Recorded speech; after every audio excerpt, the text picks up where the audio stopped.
આગળ વાત કરીએ જૂનાગઢની વિસાવદરના ધારાસભ્ય ગોપાલ ઇટાલિયા વિસાવદર પોલીસ સ્ટેશનની બહાર ધરણા પર બેઠા। રાશન કાર્ડ પર મળતા અનાજમાં કૌભાંડના તેમના આક્ષેપ કરાયો છે કે 2 મહિનાનો અનાજનો જથ્થો આવ્યો છે, પરંતુ લોકોને અડધું જ અનાજ મળ્યું છે અને અનાજ માફિયાઓ જથ્થાને બારોબાર વેચી દે છે। અનાજ માફિયાઓ સામે પોલીસ ફરિયાદ ન લેતી હોવાનો પણ આક્ષેપ છે।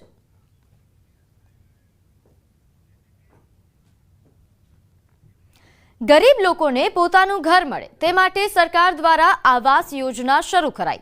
योजना थकी जरूरियातमंदोने घरनुं घर पण फाळवाय छे, परंतु आमां केटलाक तत्वो एवा पण छे के जे नाणांनो वहीवट करी जरूरियातमंदोना मळता लाभने पोते ज हड़पी ले छे।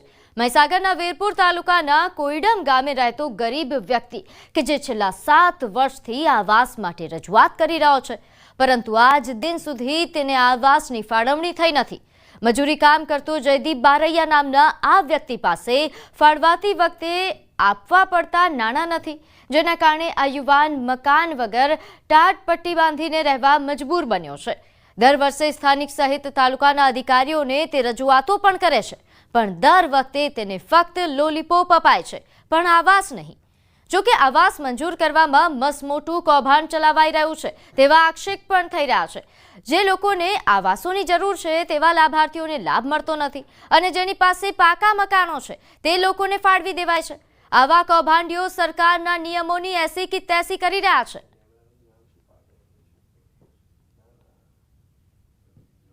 મકાન મંજૂર થતું નથી, પૈસા ભરી હતા મંજૂર નથી થતું। 8 વાર તો સાપડા પડી રહ્યા, મંજૂર જ નથી થતું।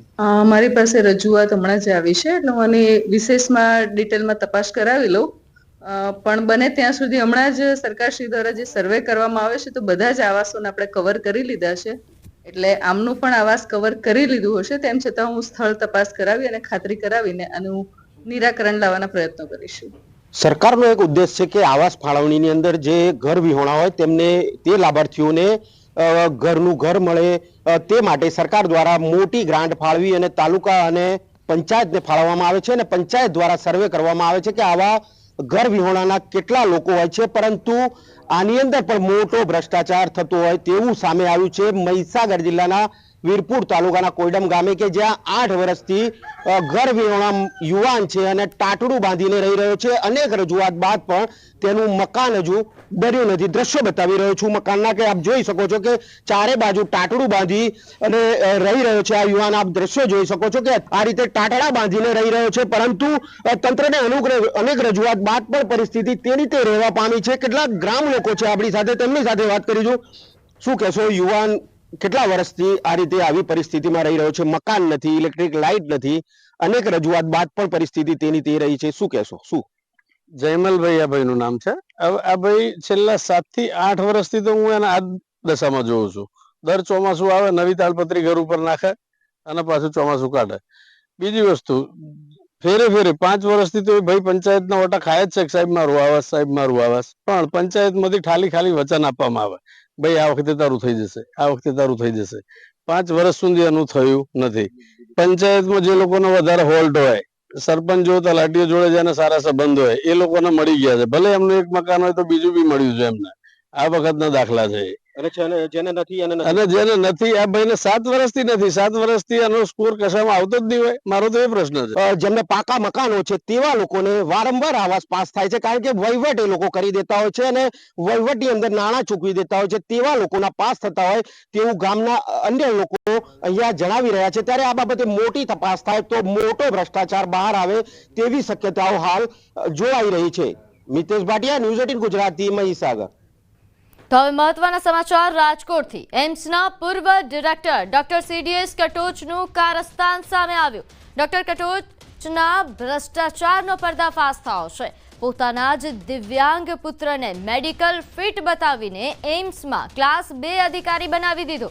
ડોક્ટર કટોચના પુત્ર ભાવેશ કટોચના બંને આંખમાં તકલીફ છે। ભાવેશ કટોચ પાસે ડિસેબિલિટી સર્ટિફિકેટ હોવા છતાં કઈ રીતે મેડિકલ ફિટ બનાવી દીધો? ભાવેશ કટોચને અહીં આંચકી ઉપડતા એમ્સમાં દવા પણ લીધી હોય તેવી વિગતો સામે આવી છે।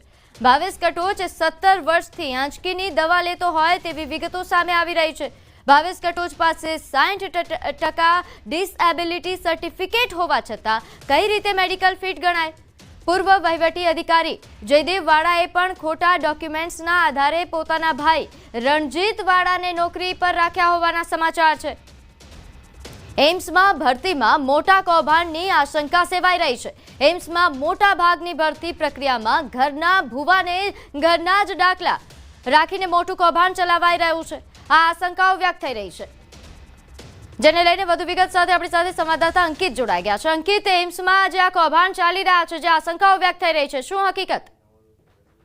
ચોક્કસ વાત કરવામાં આવે તો ગુજરાતની સૌપ્રથમ એમ્સ છે, જે રાજકોટ શહેરની પાડોશમાં જ આવેલા પરાપીપળિયા ગામ ખાતે હાલ કાર્યરત છે.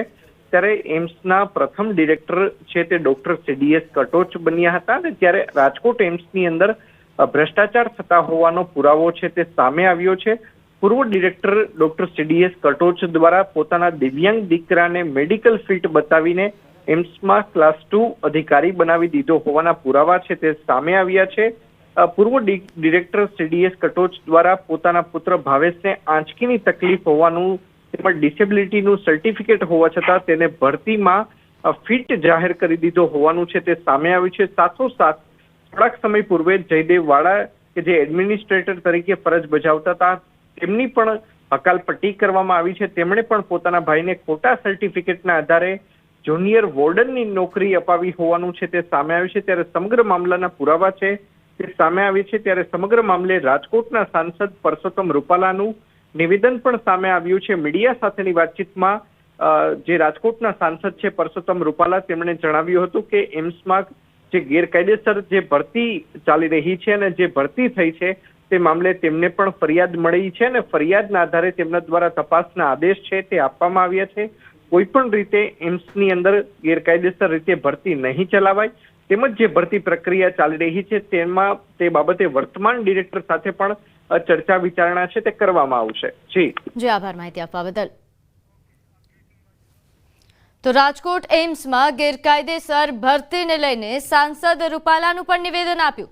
તેમણે પણ કહ્યું કે ફરિયાદ મળી છે, અમે ફરિયાદના આધારે તપાસના આદેશ પણ આપ્યા છે. કોઈ પણ ગેરરીતે એમ્સમાં ગેરરીતિ ચલાવી નહીં લેવાય.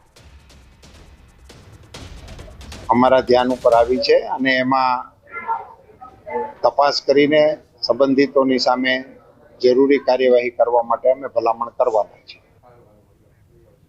હવે વાત કરીએ ગંભીરા બ્રિજ દુર્ઘટના કેસને લઈને મહત્વના સમાચાર. આ કેસ મામલે અધિકારીઓની તપાસ માટે SITની રચના. સસ્પેન્ડેડ 4 અધિકારીઓની મિલકતની તપાસ થશે.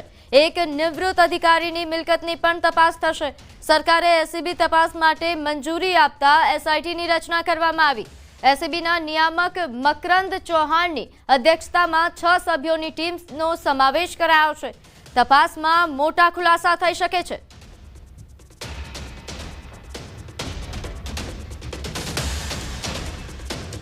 વાત કરીએ મહેસાણાની. અર્બન બેંકની ચૂંટણીમાં NPA મામલે આક્ષેપો સામે આવ્યા છે. ડિરેક્ટર ઉપેન્દ્ર પટેલનું DM પટેલને સીધું સૂચન. વિશ્વાસ પેનલના DM પટેલના VYનું એકાઉન્ટ NPA. પહેલા બેંકના 70 કરોડ ભરાવો અને પછી NPA વિશે બોલો. ઉપેન્દ્ર પટેલ દ્વારા કહેવામાં આવ્યું DM પટેલના VY AJ પટેલના 70 કરોડ બાકી છે તેવા પ્રકારના આક્ષેપ થઈ રહ્યા છે. સમગ્ર મામલે વિશ્વાસ પેનલના DM પટેલનું નિવેદન પણ સામે આવ્યું કે મારા સગાવાલાનું કોઈ NPA નથી. DM પટેલ AJ પટેલના દૂરના સગા વિનોદ પટેલનું ધિરાણ છે. AJ પટેલ આ મામલે કરાયેલા આક્ષેપ ખોટા છે તેવા પ્રકારની વાત DM પટેલ દ્વારા કરવામાં આવી. પેનલમાંથી ડિરેક્ટર તરીકે ચૂંટણી લડી રહ્યા છે DM પટેલ, એમના વેવાઈ થાય છે.